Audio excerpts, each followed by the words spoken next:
गई और 2 MSP cost settling account में चली गई।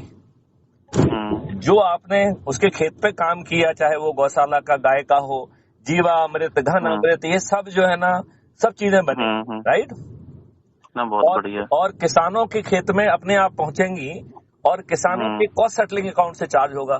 तो फिर बताइए, कोई लेन देन किसी से कुछ नहीं करना है। आपकी मिट्टी की जो हालत है वो 1 साल के अंदर वो सोने की मिट्टी हो जाएगी। उसका जो कार्बन कंटेंट है वो 0.1 से बढ़ के 0.9 हो जाएगा। आज जो हमारे मिट्टी के जीवाणु, मित्रवत जीवाणु मर चुके हैं, वो फिर से जो है ना जागृत हो जाएंगे। और उसमें आजकल मालूम नहीं आपको जानकारी है कि नहीं है, आजकल बहुत अच्छे माइक्रोब बना लिए गए हैं लेबोरेटरीज में। वो माइक्रोब इतने ताकतवर हैं कि वो हवा से जो है ना प्रोटीन्स को खींच के जमीन में ट्रांसफर कर सकते हैं। तो सही मायने में देखा जाए तो ये माइक्रोब जो है, ये फर्टिलाइजर की खदान हो गई कि नहीं हो गई, जीवित खदानें हो गई। जीवित तो आपकी मिट्टी में ही जो है ना सोर्स भी कर रहे हैं और उसमें उसको एनरिच कर रहे हैं, उसमें प्रोटीन की चीजें बढ़ रही हैं, केचुए का वो भी हो रहा है, ये भी हो रहा है। तो जो आप बहुत ज्यादा पैसा खर्च करके पैदा कर पा रहे हैं, उससे ज्यादा पैदा होगा। और जो थोड़ा बहुत खर्च होगा वो आपके कॉस्ट सेटलिंग अकाउंट में जा रहा है, तो आपको चिंता करने की जरूरत नहीं है।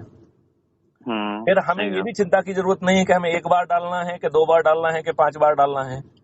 यदि हमारे पास जो है ना हर दिन डालने के लिए है तो हम 365 दिन डालेंगे, क्या दिक्कत है? हाँ, सही बात है। तो जो मिट्टी जो है अभी हमारी जल्दी से सौंधी नहीं हो रही है, उसकी गुणवत्ता जो है ना हर दिन बदलेगी।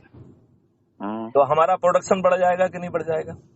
बढ़ जाएगा। अच्छा, अब बताओ, किसानों की आमदनी इस मॉडल में ना तो किसानों को किसी के पास जाना पड़ रहा है। जाना पड़ रहा है क्या?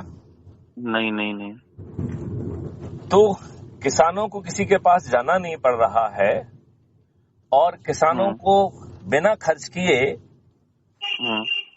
किसानों को बिना खर्च करते हुए 1 MSP मिल रही है, तो उसकी आमदनी 5 गुना हो जाएगी कि नहीं हो जाएगी? ना, बहुत बढ़िया ये प्रोजेक्ट इस तरीके का। नहीं, आप ये बताइए 5 गुना हो जाएगी कि नहीं हो जाएगी?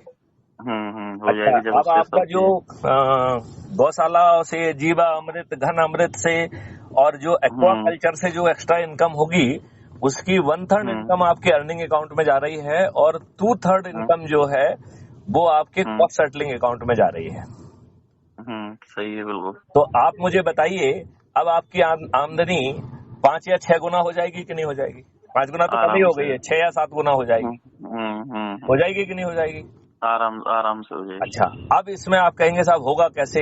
तो मैं ये कह रहा हूँ कि किसान भाई जो भी कहना चाहते हो, इसी बात में का जो है ना कह के वो वहाँ कंक्लूड करके घर चले जाएं, राइट? उन्हें एक 9 दिन का साधारण उपाय करना है, बस उसके अलावा कुछ नहीं करना है, जिसमें ना तो उन्हें डेमोन्स्ट्रेशन करना होगा, ना उन्हें चक्का जाम करना है, ना उन्हें किसी को ज्ञापन देना है। उन्हें 9 दिन का एक साधारण सा उपाय करना है। आपका शुभ नाम क्या बताया था आपने? पवन ठाकुर। तो पवन जी, क्या आप हमारे कहने पर अपने लाभ के लिए 9 दिन का साधारण सा उपाय करेंगे क्या? ना, बिल्कुल करेंगे। अगर इस तरीके का अगर किसानों के लिए लाभ वाली बात है तो इस पर चर्चा भी होनी चाहिए और उपाय भी होना चाहिए। हाँ, नहीं, आप चर्चा करें, ये करें, वो करें, वो सब करते रहिए। बस हमारा कहना है कि हम जो 9 दिन का साधारण उपाय दे रहे हैं, जिसमें ना आपको कोई प्रोसेसन निकालना है, ना कोई धरना देना है, ना कोई जो है किसी को पिटीशन देना है, ना कोर्ट में PIL लगाना है, ना पुलिस वालों को बैरिकेड लगा के लठ भरने का जो ना मौका देना है, ना FIR दर्ज करने का मौका देना है। ऐसा 100% हम जो है कर पाएंगे, राइट? तो क्या जो है पवन जी,